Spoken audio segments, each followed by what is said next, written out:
no coração do Missouri, em um pedaço de terra árida e castigada pela poeira e pelo calor. Nasceu em 1847 Jesse Woodson James. Era apenas um menino comum, filho de fazendeiros protestantes, criado em um mundo de valores simples, onde o trabalho duro moldava o caráter e a fé regia os dias. Seu pai, Robert James, era um pregador batista e também um fazendeiro.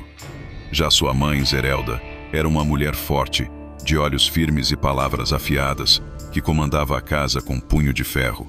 Jesse cresceu ao lado de seu irmão mais velho, Frank, em uma pequena plantação que lutava para sobreviver.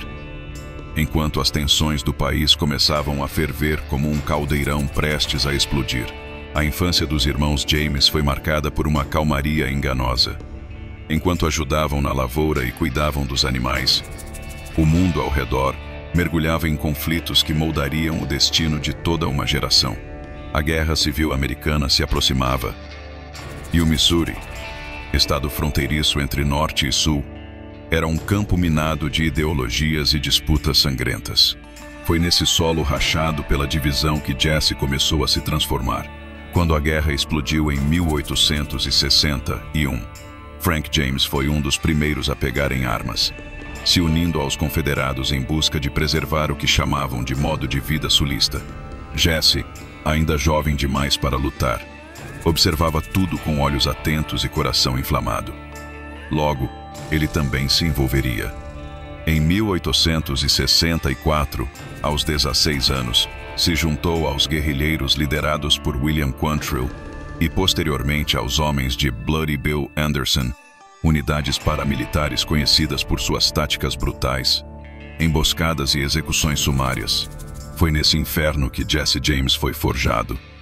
Ele não era mais um agricultor, se tornara um guerreiro de um conflito que não perdoava inocentes.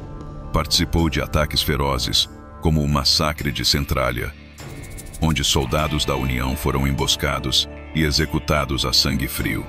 A partir daquele ponto, o nome Jesse James deixaria de ser apenas um entre tantos filhos da terra e passaria a ecoar com temor pelos campos do Missouri. Com o fim da guerra, Jesse não encontrou paz. Como muitos soldados confederados derrotados, ele voltou para casa com cicatrizes profundas no corpo e na alma. Mas a reconciliação com a nova ordem imposta pelo Norte parecia impossível. Aqueles que um dia foram heróis do Sul agora eram considerados criminosos, e Jesse, mais do que nunca, sentia que havia sido traído por seu próprio país. Ele e Frank se recusaram a aceitar o destino de submissão. A guerra havia terminado, mas sua rebeldia estava apenas começando, em meio a um estado em reconstrução, repleto de tropas federais e governantes radicais. Jesse e seu irmão deram início a uma nova cruzada, não por ideologia, mas por sobrevivência, vingança e, talvez, justiça aos seus próprios olhos. A agricultura já não era uma opção. O Missouri estava devastado. Era tempo de reagir, de agir nas sombras, de tomar o que o sistema jamais daria a eles de volta. Nascia ali a lenda dos irmãos James. Eles não seriam mais conhecidos por arar a terra ou cuidar do gado. Agora, cavalgariam entre os trilhos e os bancos, armados, decididos, temidos. Jesse, com sua frieza e precisão, começou a ser visto por uns como um fora-da-lei cruel e por outros como um herói popular, um Robin Hood moderno que desafiava a elite vitoriosa do Norte. A linha entre bandido e justiceiro se tornava cada vez mais tênue. E era exatamente isso que fazia sua figura crescer nas sombras. Ele era o produto de uma guerra suja, de um país dividido, de um povo abandonado. E enquanto os jornais do Norte o chamavam de criminoso sanguinário, os sulistas o viam como símbolo de resistência. O mito começava a tomar forma, montado a cavalo, envolto em fumaça e pólvora, com olhos que haviam visto o pior do mundo e decidido revidar. O ano era 1866. A Guerra Civil havia terminado oficialmente, mas seus ecos ainda gritavam nos campos devastados do Missouri. Para Jesse e Frank James, não havia vitória nem reconciliação, apenas ruínas, perseguição e um sistema que os havia deixado para trás.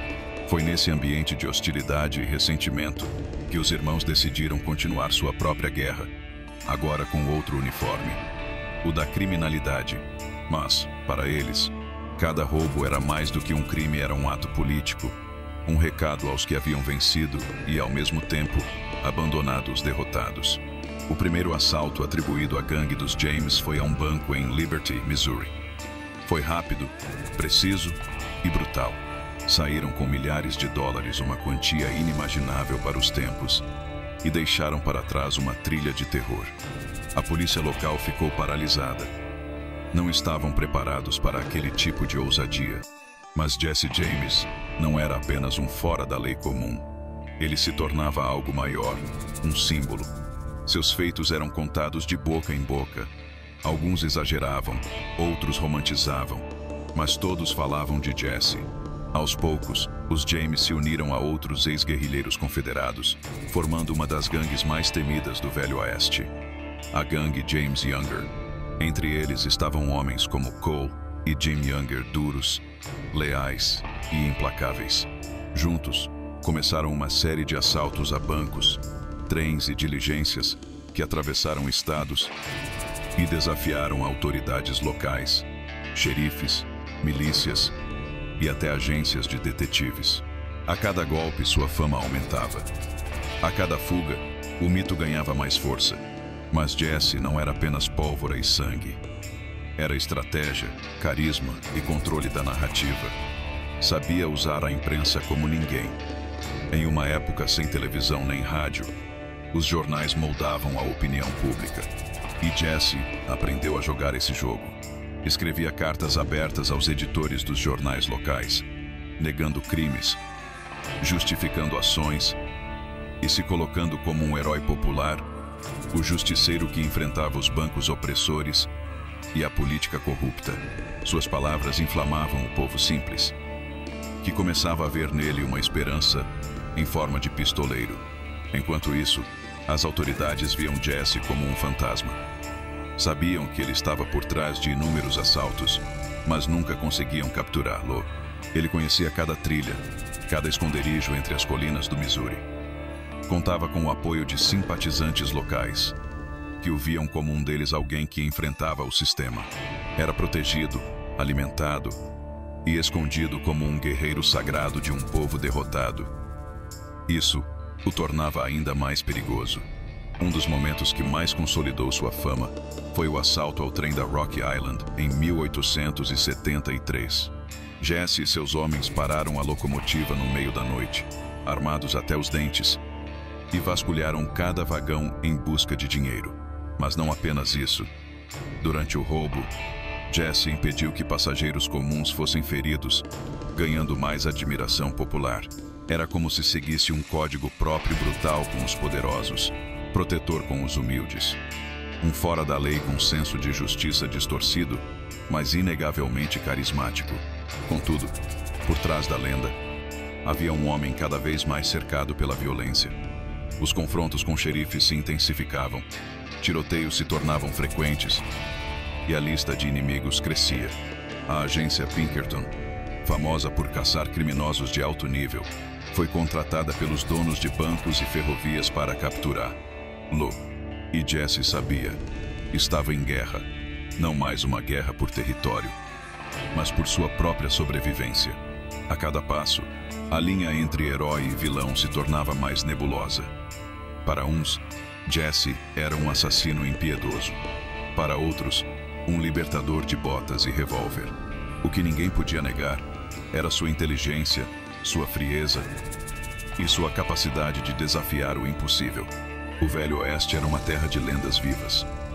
E Jesse Woodson James cavalgava no centro delas, como um vulto armado com memórias de guerra, espírito de vingança e um destino que ele mesmo esculpia à bala. Enquanto Jesse James e sua gangue tornavam-se lendas vivas, o cerco se fechava lentamente como uma armadilha invisível. O sangue derramado começava a pesar. A cada golpe bem-sucedido, vinham mais recompensas por suas cabeças, mais inimigos escondidos nas sombras, mais caçadores dispostos a vender a própria honra por um saco de ouro. A agência Pinkerton, implacável e bem financiada pelos bancos e pela elite do norte, se tornara a maior ameaça à liberdade dos James. Seus agentes cruzavam o Missouri como predadores, interrogando, ameaçando e até torturando civis em busca de pistas. Em 1875, o conflito entre Jesse e os Pinkertons chegou a um ponto de ruptura. Agentes da agência lançaram uma bomba na casa da família James.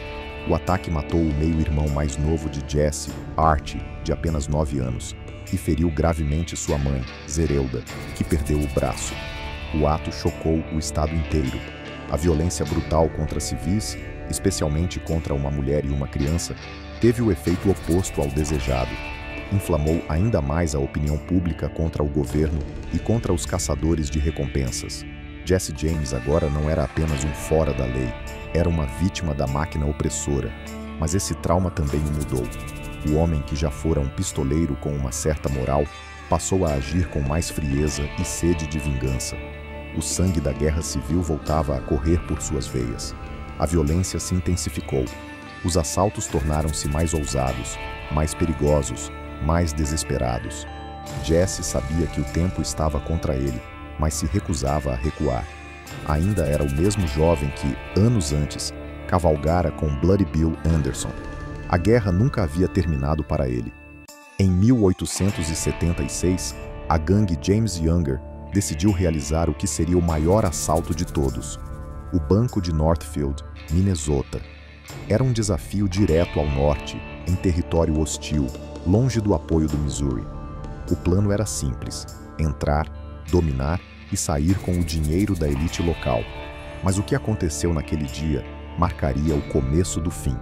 O povo da cidade, ao contrário do esperado, reagiu ferozmente. Homens armados, comerciantes e até civis comuns dispararam contra os assaltantes. O tiroteio foi brutal. 2 membros da gangue morreram, vários ficaram feridos, e os Younger foram capturados após uma caçada implacável. Jesse e Frank conseguiram escapar, mas estavam sozinhos novamente. A gangue, como se conhecia, havia sido destruída. A partir desse momento, Jesse passou a viver como um espectro. Mudava constantemente de nome, de cidade, de aliados. Continuava roubando, mas agora sem apoio, sem estrutura, sem a mesma precisão. Era um homem caçado, paranoico, desconfiado de tudo e de todos. Ainda era temido, mas seu império começava a ruir pelas rachaduras da solidão e da paranoia. Mesmo assim, Jesse tentou construir uma nova vida. Mudou-se com a esposa, Zerelda Mims, sua prima de primeiro grau, com quem teve filhos, e passou a se apresentar como um cidadão comum. Mudava de identidade com frequência, tentava viver longe dos holofotes, mas nunca abandonou de fato o crime. Era como se o sangue das batalhas o tivesse amaldiçoado para sempre. Cada tentativa de viver em paz era seguida por uma recaída, mais um assalto, mais uma fuga. Em seus últimos anos, Jesse já não era o mesmo. O brilho do mito começava a empalidecer. O povo que antes o venerava, agora o olhava com receio. Ele próprio parecia carregar o peso de suas escolhas no olhar, nos gestos, nos silêncios.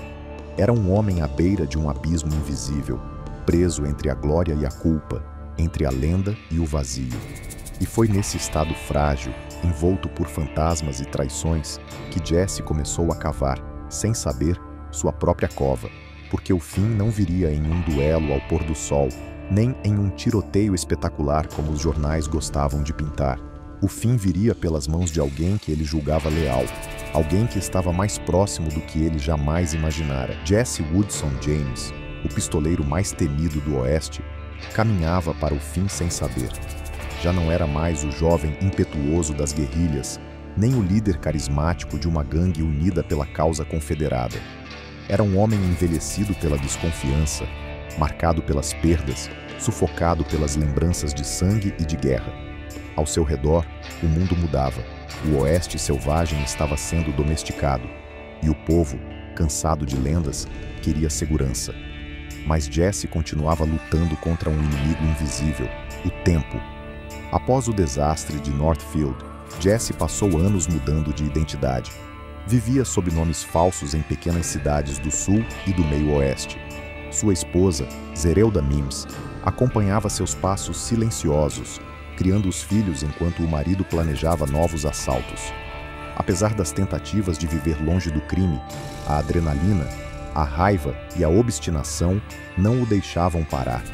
Era como se Jesse estivesse condenado a repetir o ciclo até ser consumido por ele. Mas Jesse também estava ficando cada vez mais solitário. Frank James, seu irmão e companheiro inseparável, cansado da vida de foragido, decidiu se afastar. Queria paz.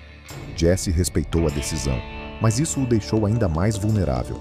Sem Frank, precisava recrutar novos parceiros, homens mais jovens, menos experientes e, pior, menos leais. Entre eles estavam os irmãos Ford, Charles e Robert. Jesse os acolheu, treinou, confiou. Eram vaqueiros simples, ansiosos por fama, dinheiro e aventura, mas também eram ambiciosos. E a ambição, no Velho Oeste, era quase sempre o prenúncio da traição. Robert Ford era o mais novo, o mais silencioso. Observava Jesse com um misto de admiração e inveja. Sabia que o nome James era lendário, mas também sabia que, para subir na vida, precisava fazer algo grande. Quando o governador do Missouri, Thomas Crittenden, ofereceu uma recompensa de $10 mil pela captura, vivo ou morto, de Jesse James, Robert viu a oportunidade que mudaria sua vida para sempre. Na manhã de 3 de abril de 1882, Jesse acordou em sua casa alugada em St. Joseph, Missouri. Era um dia comum, sem nuvens, calmo demais para o peso que carregava. Na sala estavam Charles e Robert Ford. Jesse, como de costume, tirou os coldres e deixou as armas sobre a cadeira. Era uma atitude rara, um momento de confiança ou cansaço. Em seguida, notou que um quadro na parede estava torto. Sem imaginar o destino que o esperava, subiu em uma cadeira para arrumá-lo. Quando virou de costas, Robert Ford sacou a arma e atirou a queima-roupa na nuca de Jesse. O fora da lei mais famoso dos Estados Unidos tombou sem ver o disparo, sem duelo, sem aviso, sem honra. Foi traído por alguém em quem confiava, morto como se apaga uma vela em silêncio. O som do tiro ecoou como um símbolo de fim de era. O Velho Oeste perdera seu ícone. A lenda fora abatida por um punhado de moedas e a promessa de perdão judicial. A notícia se espalhou como fogo em capim seco. Os jornais estamparam manchetes sensacionalistas.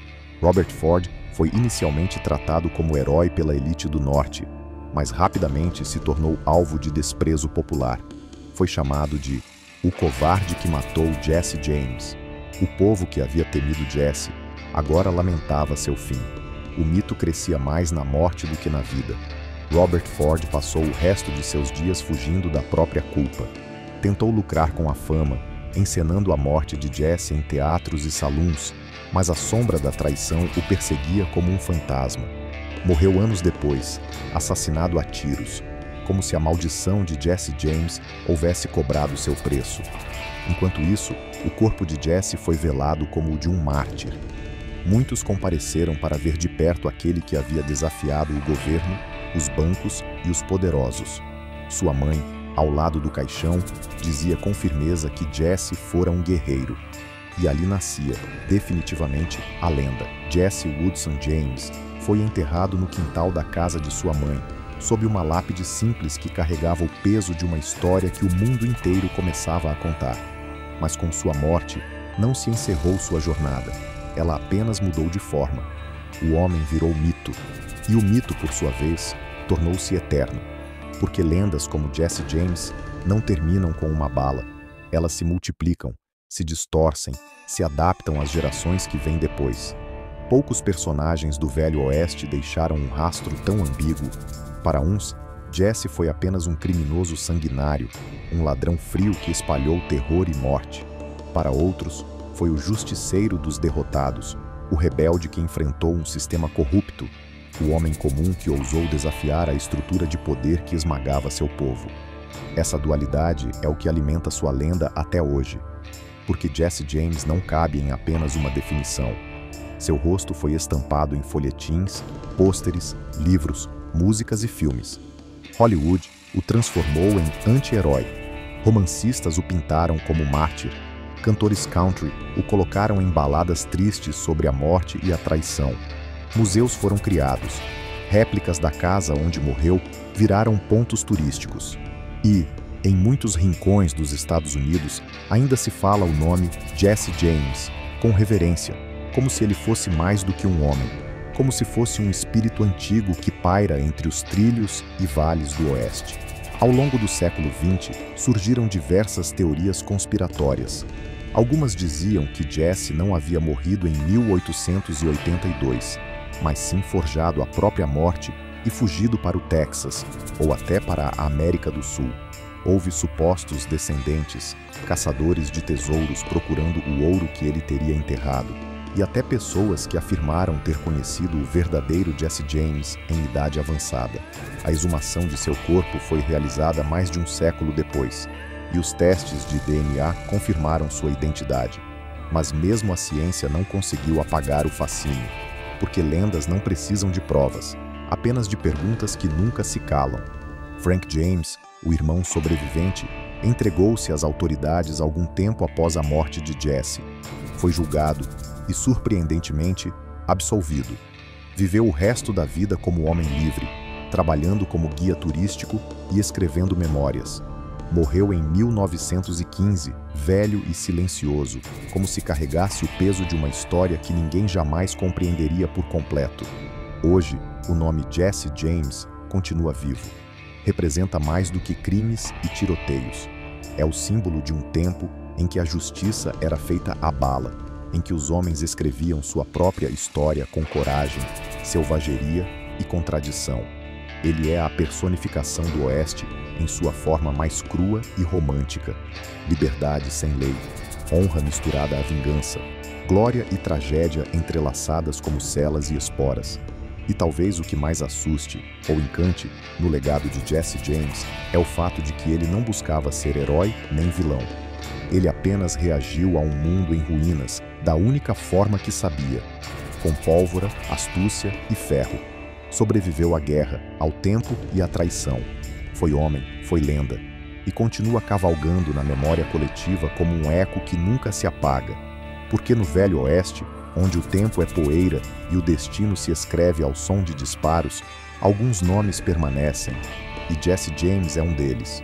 Curta, compartilhe e siga o canal Lendas e Verdades, onde o mito encontra a história. A próxima lenda pode estar mais perto do que você imagina.